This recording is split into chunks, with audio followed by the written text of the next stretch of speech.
السلام عليكم ورحمة الله وبركاته. ازيكم عاملين ايه؟ يا رب تكونوا بخير. النهارده ان شاء الله في الفيديو ده اقول لكم عن احسن نوعين كريم انا بستخدمهم عن تجربتي انا الشخصيه. لكريم للبشره وللشعر. طبعا معايا نيفيا سوفت للبشره، تحفه جدا، من اكتر انواع الكريم اللي ارتحت معاها وحبيتها جدا. نيفيا سوفت طبعا السمك بتاعه خفيف جدا للترطيب، وكمان ريحته تحفه. انا جربت انواع كتير من انواع الكريمات الترطيب للبشره، بس بصراحه ده احسن نوع استخدمته للبشره، بجد بجد تحفه. طبعا السمك بتاعه خفيف قوي، مش تقيل ابدا، خفيف قوي، وكمان ريحته جميله جدا. نيفيا سوفت اللي هو قصدي نيفيا اللي هو بيكون نيفيا بس مش سوفت، اللي بيكون نفس الشكل ده. ده مش للبشرة، لان دكتور صيدلي قال ان هو نيفيا بس. ده للجسم، بيكون حلو جدا للجسم، وكمان لتشققات الرجلين، لتشققات الشفايف. المعلومة دي طبعا واخداها من دكتور صيدلة. حلو جدا. نيفيا سوفت بصراحة يعني من اكتر انواع الكريم اللي استخدمته نيفيا سوفت. كريم بقى الشعر، انا بستخدم كريم سينوار. سينوار طبعا.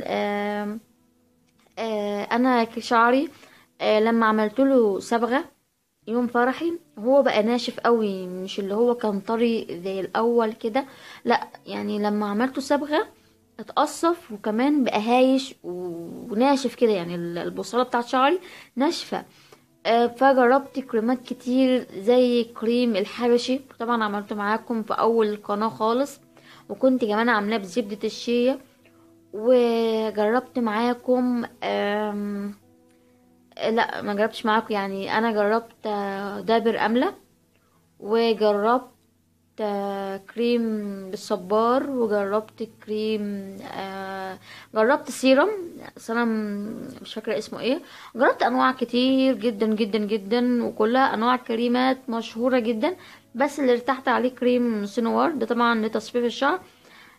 هو طبعا مش بيتقل الشعر ولا بيمنع التساقط ولا اي حاجه منه، بس هو بيرطب الشعر، وكمان ما بيخليش شعرك اللي هو الهايش اوي ده.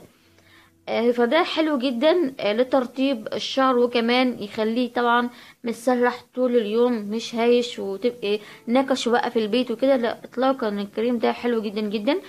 طبعا انا جايباه باللوز، في انواع كتير بس انا جايباه باللوز. واللي نصحني بالكريم ده دكتور صيدلي، قال لي اكتر انواع الكريمات اللي بتطلب مني سنوار. طبعا جميل جدا، وده كمان للرجال وللنساء. حبيت افيدكم بالفيديو ده، بجد اكتر نوعين كريم حبيتهم جدا، وما بستخدمش دلوقتي غيرهم النوعين دول. بس كده، يا رب يا رب الفيديو يكون عجبكم. ما تنسوش بقى تشجعوني بلايك، وكمان تشتركوا في قناتي وتفعلوا الجرس ولايك وشير. والسلام عليكم ورحمة الله وبركاته.